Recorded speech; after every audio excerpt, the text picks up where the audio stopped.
Hello and welcome to this session, Module 3, Conceptualizing and Development Debate. In this session, we will examine a central question.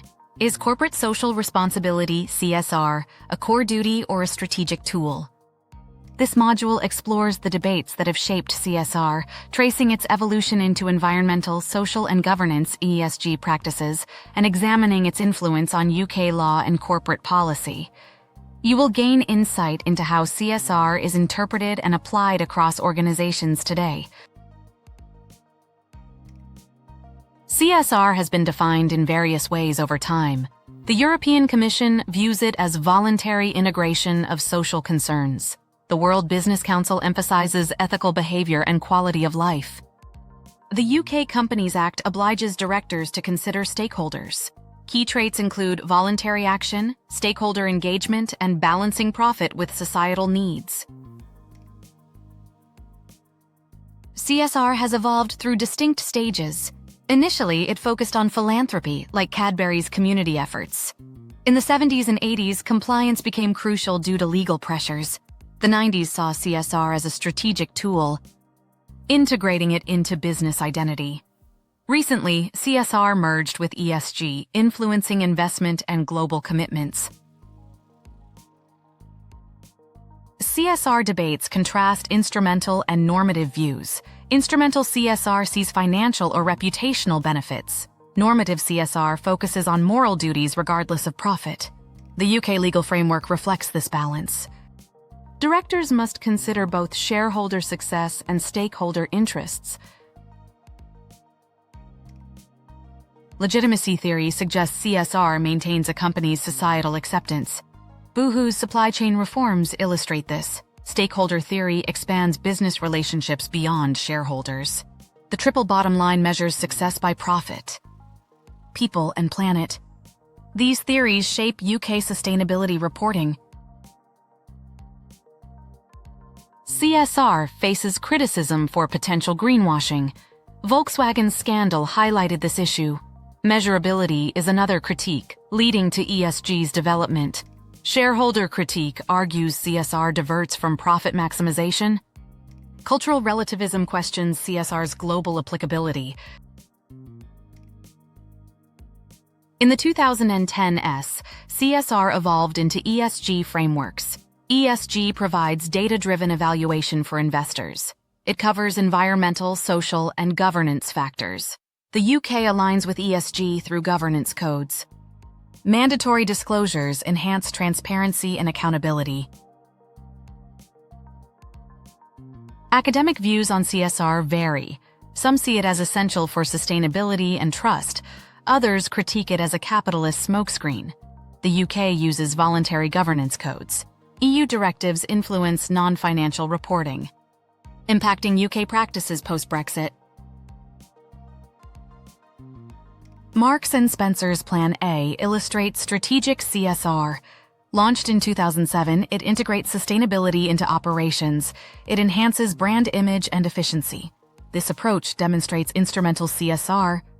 It aligns with improving business practices and reputation. The cooperative group exemplifies normative CSR.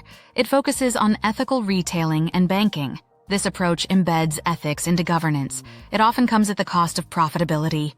The co-op's model prioritizes ethical considerations over financial gain.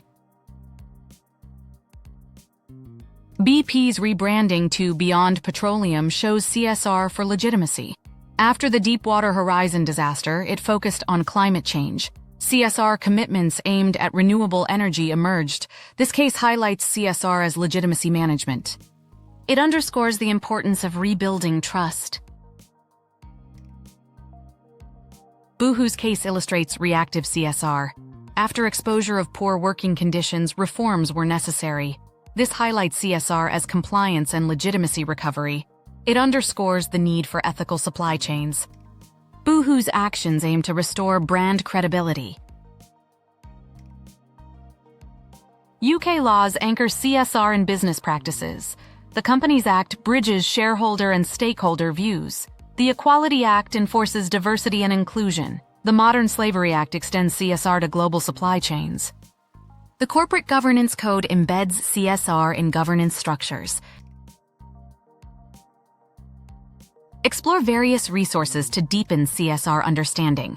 The UK government provides guidance on Section 172. OECD guidelines offer CSR insights for multinational enterprises. Porter and Kramer discuss creating shared value. Banerjee critiques CSR's complexities. CSR debates reveal its contested and evolving nature. From philanthropy to ESG, it is seen as a duty, strategy, and legitimacy tool. UK law reflects a balance between shareholder success and stakeholder interests. The future of CSR lies in measurable and transparent practices, moving towards practical, accountable, and global ESG standards. Which theory maintains a company's license to operate? Is it stakeholder theory or legitimacy theory? Perhaps the triple bottom line or utilitarian ethics? The correct answer is legitimacy theory. It highlights CSR's role in aligning with societal values. CSR's early philanthropic stage in the UK is best represented by what? Is it Primark audits or Cadbury's Bourneville Village? Could it be Tesco community grants or Boohoo supply chains? The answer is Cadbury's Bourneville Village. It exemplifies early CSR through community support. Which criticism sees CSR as masking unethical practices? Is it legitimacy theory or greenwashing? Could it be compliance CSR or instrumental CSR? The correct answer is greenwashing. It highlights the concern of CSR being used superficially.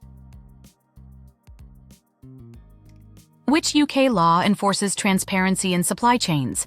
Is it the Modern Slavery Act or the Equality Act? Perhaps the Companies Act or the Bribery Act? The answer is the Modern Slavery Act. It extends CSR obligations to global supply chains. CSR's evolution into ESG emphasizes what? Is it culture, strategy, and diversity, or environmental, social, and governance factors? Could it be equality, sustainability, and growth? The correct answer is environmental, social, and governance. ESG highlights a comprehensive approach to corporate responsibility. In conclusion, CSR has evolved significantly, integrating ethical responsibilities with strategic business objectives. Recognizing its transformation into ESG is essential for contemporary organizations, as the shift towards measurable and transparent practices establishes a global benchmark for corporate accountability and responsible business conduct.